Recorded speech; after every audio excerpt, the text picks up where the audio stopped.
Hello everyone, Dr. Mary with 4 Points Family Chiropractic here. Thank you for joining us on this lovely cloudy Wednesday afternoon for our Facebook Live here about stress and the difference between the different types of stress and kind of how to mitigate them in your life.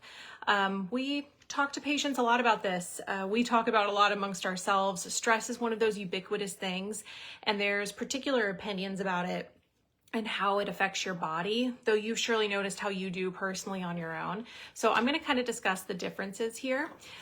So there's two different types of stress. One is distress, and that's what you kind of think of when you're thinking about stress generally. So your air conditioner stops working, that's distress. Your car breaks down, that's distress. Your kids start fighting, that's distress. The other stress is eustress or adaptive stress. So this is stuff that's good for you. Things like, well, you might not like them, but they're good for you. So like they build resilience. Public speaking is a good one. Being in an environment that's a little bit more challenging, but for a shorter period of time and not dangerous. What these do is they're building your body to be more adaptive, resilient, and responsive to your environment in a quicker and more effective way. So overall, they're better for your health and your adaptability. Now, humans have developed relationships with their environments since the beginning of humans. And what typically would happen back in the Paleolithic days is we had adaptive traits that made us respond to our environment quickly and efficiently and in shorter periods of time.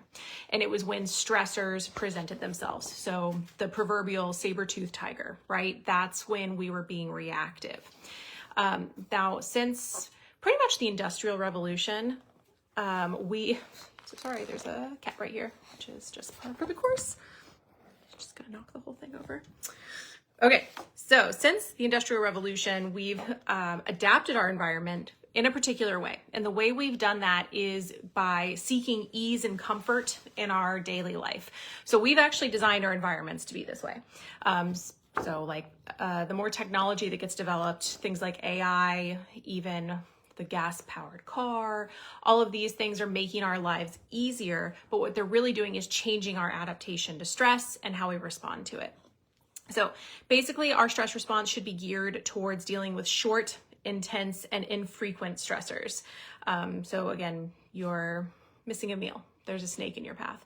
But what we have not done is design our bodies to deal with chronic long-term stress. And unfortunately, that's the way our world has kind of become. So our bodies and our environment do not line up. Our environment is set for almost too much ease. So we create these chronic stressors that we then have to adapt to, but because we're not equipped to adapt to them, they end up causing chronic stress. And that is what makes us sick.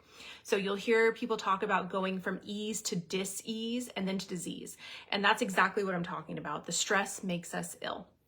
And again, it's meant to be adaptive. Like this is supposed to be a good thing, something that we use to our advantage.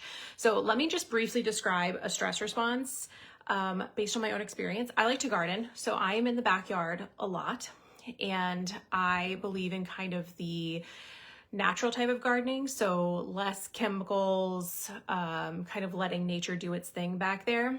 But what that means is that there are often critters in my backyard, and I sometimes forget that. So a couple of years ago, I was out just picking some tomatoes, and I looked down at the little plant box that I had, and there was a huge, in my memory, it's an 8-foot snake.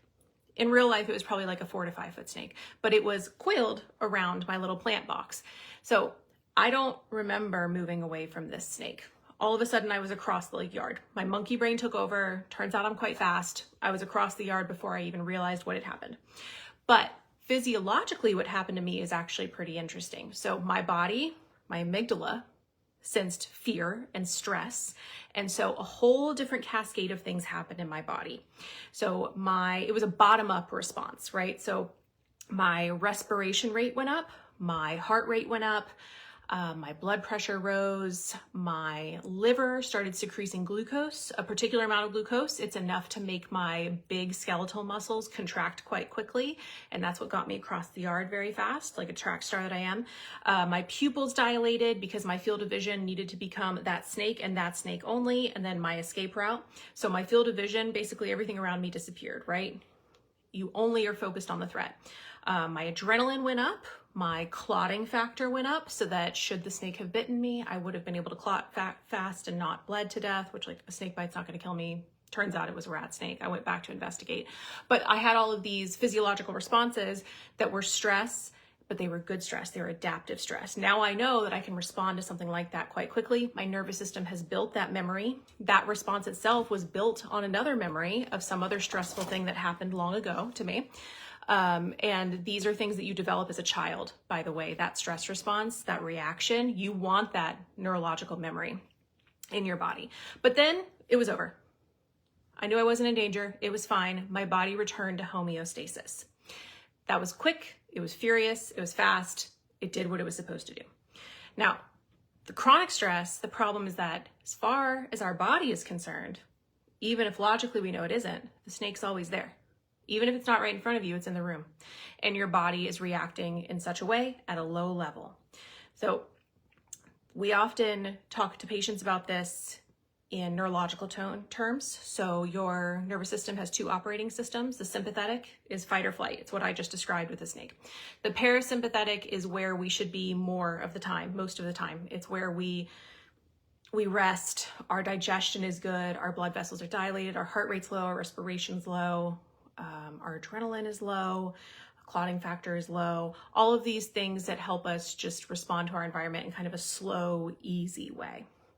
So when we're doing assessments in our office, chiropractors in particular, one of the things that we will ask is about some of those symptoms. And it's because we're assessing for chronic stress states, because we know that that's going to have an immediate trickle-down effect into your nervous system and your musculoskeletal system. So if you know anybody that tends to run in that sympathetic state, and you can tell, like, they tend to be a little bit jittery, a little reactive, maybe they can't mitigate the stress in their environment in a way that you've noticed is healthy, that's one of the things that we assess for. So if they need to come in and get an assessment, and our assessment, again, is any necessary x-rays, neurological testing, orthopedic testing, consult with a doctor, review of findings, that's typically $348. If they mention adaptive stress or this Facebook Live, they can get that entire assessment for $97. But that is one of the big things that we check for, is how well their bodies are dealing with stress. When we stay in that sympathetic state, we do a lot of damage to ourselves. And that's why you should care. And it's one of those things that's sneaky. You might not realize it's happening, or it happens very, very gradually. Chronic stress does lead to disease. If you even go back and you think of the stress response that I just described to you, your heart rate up, your blood pressure up, your clotting factor up, I've just described heart disease. Your blood sugar up, right? The glycogen being dumped from your liver, but not being used up by your skeletal muscles because there's no fleeing, right? You don't have anywhere to run to because there's no real threat. That sugar being in your body, that's metabolic dysfunction, right? That's pre-diabetes. That's one of the things that'll show up in blood tests. Your adrenal glands, your adrenaline being high all the time, that'll lead to adrenal fatigue. Adrenaline in your body for long periods of time, chronic like that, is also an immune function inhibitor. It impacts your ability to react to incoming microbes, so bacteria, viruses, etc. So there's an entire industry that's really built around this, making sure that we are dealing with chronic diseases in more of a reactive way. But really what we want, I mean, if you take nothing else away from this, chronic stress and chronic disease are preventable, and you have a lot of agency here. Health is a spectrum, so it doesn't really matter where you are on it. When you're catching it, you have agency and you have control. So you can react to these things and move yourself backward into a healthy state. That's one of the things that we talk to you guys about a lot. We love to talk about it, actually. We're big nerds about that. So one of the things to do is eliminate or control your chronic stressors. And the big hint I have here is that you kind of have to know what they are first. You have to identify them. I'm going to give you a few examples, but I really recommend that people, you can talk to your friends and family about it. What are things that you have observed that stress me out, things that you get worked up about. One of the things that I have noticed is that time and attention are commodities now. So there's always someone or something looking for your attention, right? I'm technically doing it right now. I actually looked down to check my phone just a second ago. I am speaking to you on my phone. We have this almost dopamine response to being able to check a device all the time. And that is subtle. That sneaks up on you really, really quickly.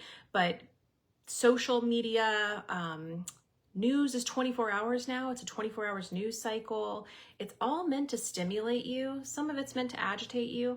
And those things, if you're exposed to them constantly, they'll make you sick. They'll make you stressed. So just be aware of that. Blue light is a thing that really gets people. Again, I sound like I hate phones here. I don't. I use mine all the time, but an hour or two before bed, put it down. Try not to look at a screen. Some people have TVs in their bedroom, turn it off. You don't want to be exposed to any sort of blue light before bed like that because it'll trick your brain into thinking that it's waking back up. I recommend trying something like a screen-free Sunday. Take one day a week where you just don't look at any screen. It's a good reset for your brain. Another good example for chronic stress is a lot of people return to the office after COVID and commutes, right? If you are in the car and you are stressed and you are worried about the speed limit and who knows how to drive and who doesn't and whether or not the light's going to turn when you need it to, that's a chronic stressor. You're doing that every day, twice a day, 5 days a week, 50 weeks a year. So that's one of those things that you can control. All you have to do is leave a little earlier, leave the office a little later, vice versa. You can control that, right? You have more influence on it than you maybe realize. Another recommendation is to add in adaptive stress. So the chronic stress conversation you're probably familiar with if you've been in our office, you've talked to any of our doctors. The adaptive stress, these are things that are specific, they are short, and they are targeted at stressing your body in a way that is adaptive. So it's good for you. And again, it's more controllable. So the examples that I like, cold exposure, you can do cold plunge. You can just turn the shower on to cold. And you just do that once or twice a week. You can do it every day if you want for a few minutes. That activates your sympathetic nervous system quickly, and then it sends it back into a parasympathetic. So the rebound effect is what you're looking for. You get the sympathetic response while you're in the cold. When you go back to room temperature warm, you have the parasympathetic safety response in as a result. And what that does is it kind of agitates, and then it builds tolerance, and then your parasympathetic rebound builds. People that start doing cold exposure therapy like that have noticed within a couple of weeks that their nervous system seems to be more reactive in a positive way. Okay, another thing to consider doing is high intensity workouts. You don't have to do them very often. You don't have to do them too intense, but what that does is it's acute intentional stress, and that increases your cardiac recovery, which then in turn helps your parasympathetic come back down as well.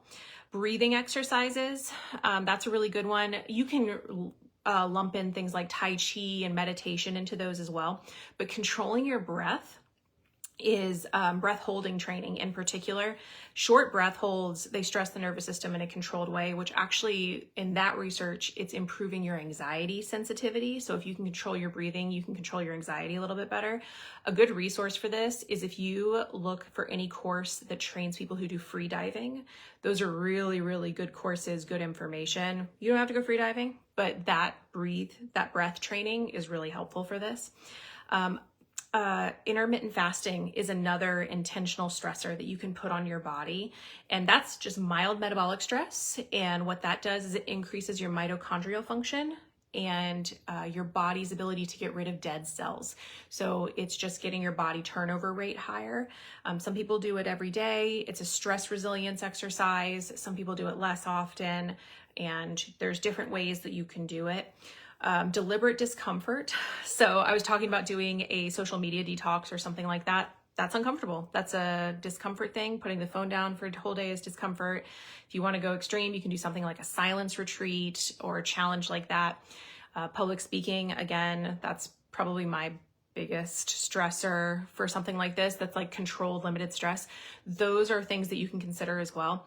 The thing that I wanted to say about these adaptive stressors that I'm mentioning is that women do respond differently to some of these, and that's something to keep in mind if you are menstruating or menopausal. Your hormonal cycle will influence this. Your body composition will influence this, and our autonomic nervous systems are a little bit different, so we respond differently to these.